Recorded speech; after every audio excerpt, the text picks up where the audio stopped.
अरे मी पहिल्यांदा प्रकार सांगितलं होतं ना, आपण आता प्रकार सांगतो. आपण कधी बदलत नसतो साहेब. विनाकारण मुस्लिम बांधवांनी कोणाची स्तुती करू विनाकारण. मी त्याच वेळेस सांगितलं होतं तुम्ही आमच्या देवदेवतांना नाव ठेवू नका आणि महिलांना त्रास देऊ नका. तुमचं कुणी वाकडं करू शकत. ती औरंगजेब कुठून आला तुम्हाला काय करायचं त्याचं? ज्याने स्वतःचे भावन तेच मारून टाकलेले म्हणते मी, क्रूर हत्या केलेला. त्याची माया करून तुम्हाला काय घेणं पडले? हा ठीक आहे, तुमचा पैगंबर साहेबांबद्दलचं वेगळं मत असतं ते ठीक. तुमचा देव तुमच्या ठिकाणी, आमचा देव आमच्या ठिकाणी. तुम्हाला तुमच्या धर्माचा गर्व असला पाहिजे, स्वाभिमान असला पाहिजे मुस्लिम धर्माचा. त्यामुळे मी कट्टर हिंदू, मला माझ्या धर्माचा स्वाभिमानी गर्व.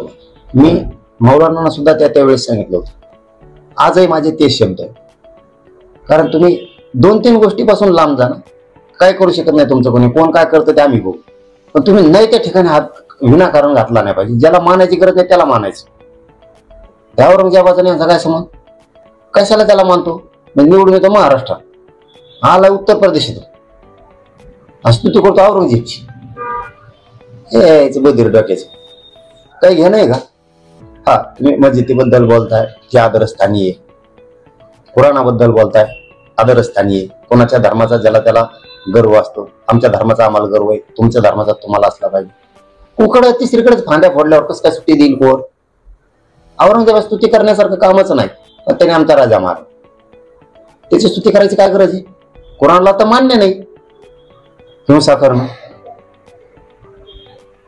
आणि मग आता तो हिंसक आहे, तो कत्ली करीत होता, मंदिरं पाडीत होता. छत्रपती शिवरायांनी पुढे मस्जिद पाडली. आम्हाला छत्रपती शिवरायांचं हिंदुत्व मान्य पहिल्यापासून सांगतो. त्यांच्याही सैन्यात मुस्लिम होते, सगळे 18 पगड जातीचे लोक होते, ते हिंदुत्व आम्हाला मान्य. छत्रपतींना जे मान्य हिंदुत्व ते आम्हाला मान्य. पण ह्या काही मुस्लिमांनी विनाकारण ते काही रुचकून देतात आणि मग इकडचे हिंदू काही सुरू करते. संधी दिली नाही पाहिजे बोलायला. ज्या ठिकाणी वाद होईल त्या ठिकाणी शब्द मुस्लिम बांधवांनी सुद्धा उच्चारले नाही पाहिजे. आणि जर नाही उच्चारले तर त्यांचं कोणी काही करू शकत. कोणा तेवढी टप्पर बी ते चुकीचं पाऊल उचलणार, मग त्यांच्या बाजूने कोणी बोलू शकत नाही. नवीन घडामोडी पाहण्यासाठी आजच आम्ही मुंबईकर 24 तासला लाईक करा, सबस्क्राईब करा आणि अपडेट रहा.